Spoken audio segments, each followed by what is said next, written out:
यह है इंडिया का सबसे smart podcast the Ranveer show Hindi का क्लिप्स चैनल। झट झट से सीखते रहो, सब्सक्राइब करो, बेल आइकॉन दबाओ।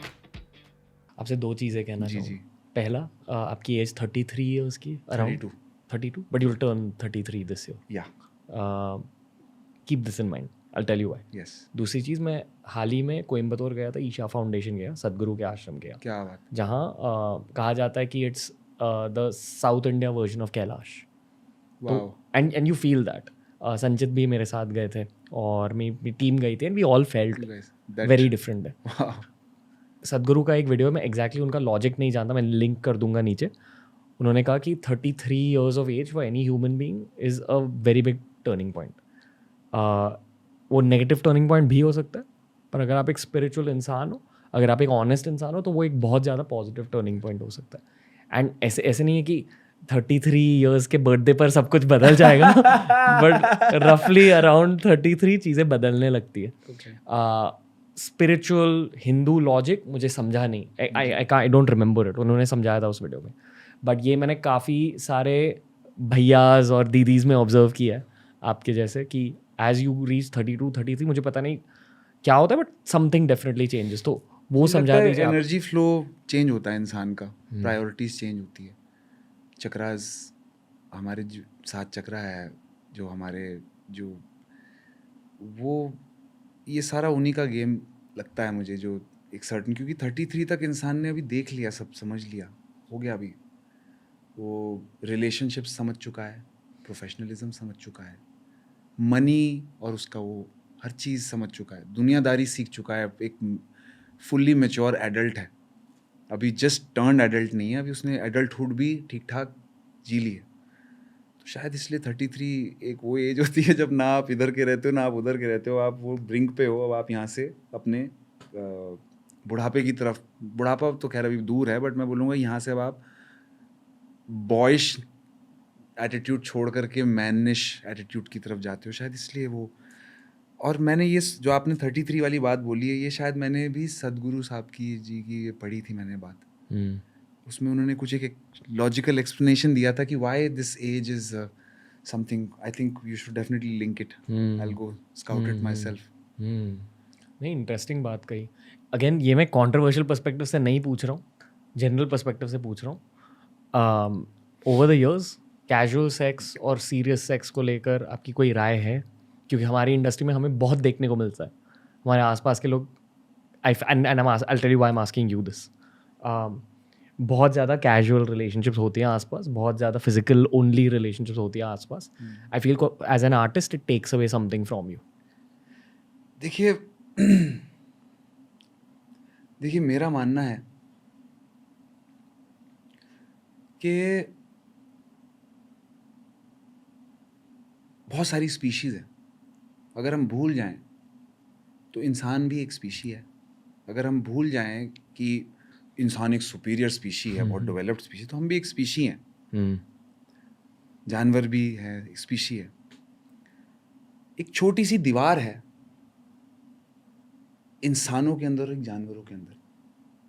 There's a small, very thin line between an animal and a human being, and that is of depth and understanding.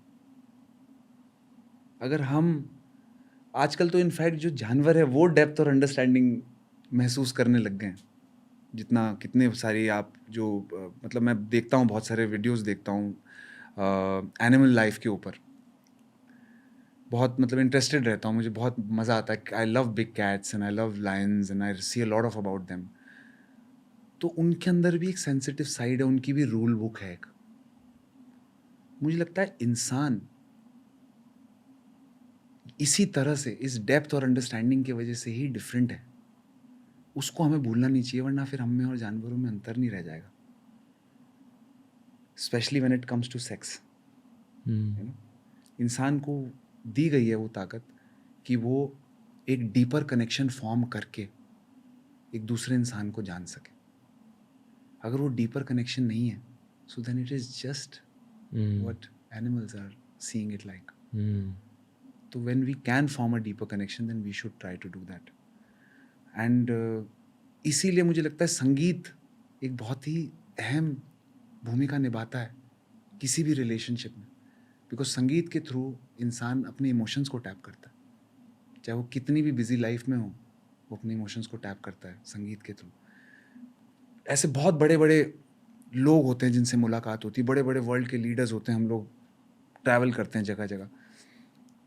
जो म्यूज़िक लवर होता है वो जैसे ही अपने फेवरेट आर्टिस्ट को दिखता है ना, उसकी शक्ल में एकदम से आप देखोगे सारा एक्सप्रेशन ही चेंज हो गया। He might be holding crazy barriers in him, आपको लगा यार ये बंदा तो बिल्कुल अप्रोचेबल भी नहीं है, कहीं ये डांट ना दे, कुछ उल्टा ना बोल दे, बट जैसे वो अपने फेवरेट आर्टिस्ट को देखेगा या अपने फेवरेट म्यूजिशियन को देखेगा या एक्टर को देखेगा, he becomes a baby. That baby is something, that baby is someone who can feel emotions, personal emotions, and music takes you there, art takes you there, words, strong words, poetry takes you there. Poetry होती क्या है? Poetry is an experience that everybody does, said in a beautiful way. उसमें relatability होती है, हर इंसान जिससे relate कर पाए उसमें एक पोइट्री। पिछले साल मैं बहुत ज़्यादा बर्नआउट हो गया था 2020 के एंड तक, क्योंकि ट्रैवल नहीं किया था बिकॉज ऑफ द लॉकडाउन। अच्छा। और नवंबर दिसंबर के एंड तक, और मेरा सिस्टम ये रहता है कि हर 3 महीने में कहीं ना कहीं जाता हूँ। आई हैव टू गो, नहीं तो मैं पागल हो जाऊँगा। Ideally monthly. पर मैं नहीं गया था ऑलमोस्ट 8 महीनों के लिए, और आई फील कि I just reach some other level of burnout, और मुझे पता नहीं कहाँ से पोएम्स निकलने लगी। Until that point, I used to really look down on poetry. There was arrogance and there was anger. क्योंकि ये क्या है, ये सब क्या है, ये बस वर्ड्स हैं, राइम भी नहीं होता, ये वो। एंड मैं खुद पोएम्स लिखने लगा, एंड आई स्टार्टेड रिसर्चिंग कि क्या हो रहा है मेरे साथ। तो एक पॉडकास्टर है, अमेरिकन पॉडकास्टर टिम फेरिस, उन्होंने एक पोएट के साथ पॉडकास्ट किया था। वो पोएट ने कहा कि मैं जो भी लिखता हूँ, it comes out of some deep part of my subconscious mind, क्योंकि वो पोएम्स बहुत झट से लिखी जाती है। अगर आपने उस फ्लो स्टेट को हिट किया, वो पोएम तुरंत लिखी जाती है। So it's about actually getting to that point. And I realise कि मेरे साथ भी यही हो रहा है कि हर दिन मेरे से पोएम्स नहीं लिखी जा रही है, पर जिस दिन मुझे बहुत दर्द हो रहा है, बहुत हैवी थॉट्स है, अगर मैं बीट्स ऑन कर देता हूँ, सॉफ्ट बीट्स ऑन करता हूँ, और मैं बस लिखने लगता हूँ, और झट से पोएम्स लिखी जाती है। I am assuming it's the same for lyrics, क्योंकि any song is a poem to begin with. बिल्कुल। इनफैक्ट देखो, पोएट्री तो प्योर है। Poetry is like pure ghee. आपके इमोशंस की घी। यस, प्योर घी। उसमें कोई ये नहीं है कि इसका गाना बन के कैसा साउंड होगा या इस धुन पे लिखा जाएगा। जस्ट सेट ऑफ वर्ड्स है जो straight up coming from the deepest part of your heart. जी। तो music, lyric writing and poetry मेरे लिए बहुत दोनों अलग चीज़ें।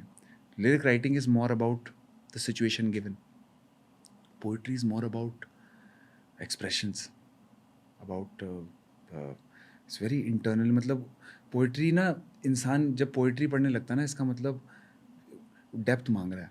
आप जो कह रहे हैं ना कि हर रोज़ मैं लिखने बैठूंगा लेकिन हर रोज़ मज़ा नहीं आएगा, लेकिन एक दिन ऐसा फ्लो बैठेगा, उस दिन आप एक्सप्रेस करने के लिए लिख रहे हो ना। गुस्सा आ रहा है, किसी को दिखाने, इधर ही निकाल दो। That's, you are expressing it in form of your writing. That's why it's happening there. Till the time you do it for other things, कि मैं आज बैठ के कुछ अच्छा लिखूंगा, maybe you write, maybe you don't, but it will definitely happen when it comes out from a deeper place. You just had a say, अभी breakup हुआ और आपको बोलो अभी बैठ के कुछ लिखना है, मे बी उस वक्त नहीं लिख पाओगे, बट आप जब उसके बारे में कभी अपनेपन में अकेले कभी बैठ के सोचोगे उस बारे में, उस इमोशन के अंदर टैप इन करोगे, तो उसमें इतनी पोइट्री दिखाई देगी आपको कि आपको लगेगा किताब कहाँ है, लिखो। और पोएम्स लिखने के बाद आपको हीलिंग भी फील होती है, कोई हील्ड फील होता है। निकल गया ना अंदर से। कितनी सारी सेल्फ हीलिंग मेरी पोएट्री से हुई है। मैंने ब्रेकअप्स के बारे में लिखा है, लोनलीनेस के बारे में लिखा है, ना फील सो मच लाइटर। मुझे लगता है विपासना भी हो गई सबकी पर्सनल लेवल पे ना, जब कोरोना हुआ सब अपने अपने में एक विपासना में चले गए, nobody to talk to, just with yourself. And लोगों को रियलाइज हुआ अपने साथ रहना कितना मुश्किल है।